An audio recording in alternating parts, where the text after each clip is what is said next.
Hi అండి, అందరికీ నమస్తే. ఈ వీడియోలో మంచి హెల్దీ ప్రోటీన్ ఉన్న కర్రీ చేసి చూపిస్తానండి. ఏం కర్రీ మీకు చూపిస్తాను చూడండి. ఇంగ్రీడియంట్స్ ఏంటంటే క్యాప్సికమ్, ఉల్లిపాయలు, బఠానీ, పొటాటో, టమాటోస్. అంటే క్యాప్సికమ్ బఠానీ కర్రీ చేసి చూపిస్తాను అనమాట.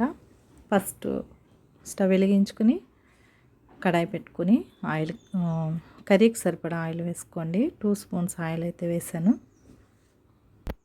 నూనె బాగా వేడెక్కిన తర్వాత కట్ చేసుకున్నటువంటి ఉల్లిపాయ ముక్కలు వేసుకుని ఫ్రై చేసుకోవాలి. ఉల్లిపాయ ముక్కలు ఫ్రై అవ్వడానికి మూత పెట్టుకోండి, లో ఫ్లేమ్ పెట్టండి, త్వరగా మగ్గుతాయి. ఇక చూడండి, ఉల్లిపాయలు చక్కగా మగ్గినాయి కదా. ఈ విధంగా ఫ్రై అయిపోయిన తర్వాత ఫస్ట్ మనం ముక్కలుగా కట్ చేసి పెట్టుకున్నాం కదండి, చిన్నవి 2 పొటాటోస్ తీసుకున్నాను. అవి ఫ్రై చేసుకోవాలి. ఈ బంగాళదుంపలు బాగా ఫ్రై అవ్వనివ్వాలండి.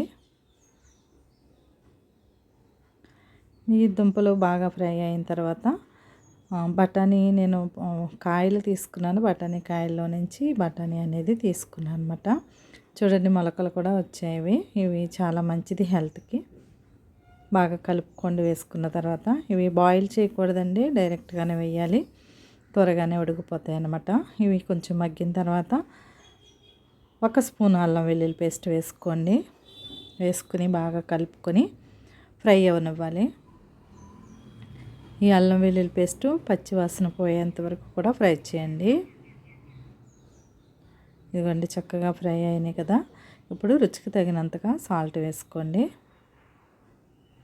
తర్వాత 3 టమాటోల్ని ఈ విధంగా ముక్కలుగా కట్ చేసుకొని వేసుకున్నాను. టమాటా సాఫ్ట్ అయ్యేంత వరకు కూడా మూత పెట్టి ఉంచాలి.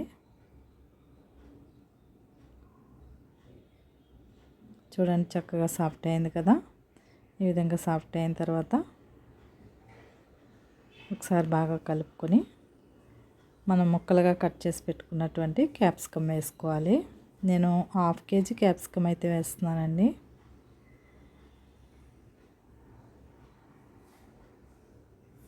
వేసిన తర్వాత ఒకసారి బాగా కలుపుకోండి.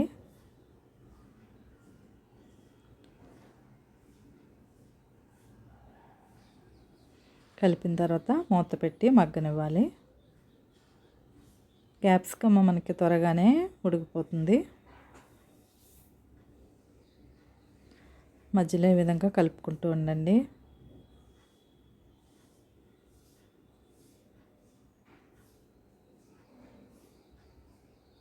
ఇవన్నీ చక్కగా మగ్గిపోయింది కదా. ఇప్పుడు పసుపు వేసుకోండి.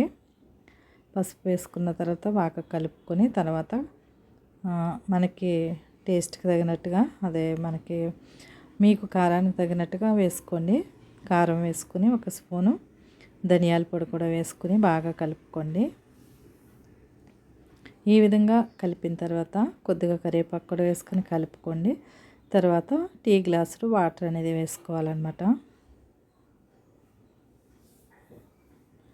ఈ కారం అనేది ముక్కలకు బాగా పట్టిన తర్వాత వాటర్ వేసుకోండి. టీ గ్లాస్ వాటర్ అయితే సరిపోతుంది. ఆల్రెడీ మనకి ఇవన్నీ కూడా ఉడికిపోయినాయి.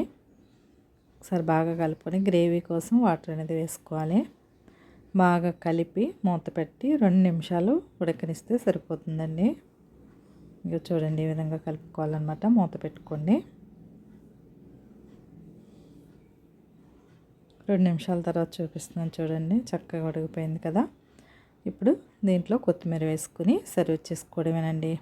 ఇది రోటీలోకి, చపాతీలోకి, రైస్లోకి అన్నిటిలోకి సూపర్ కాంబినేషన్ అండి.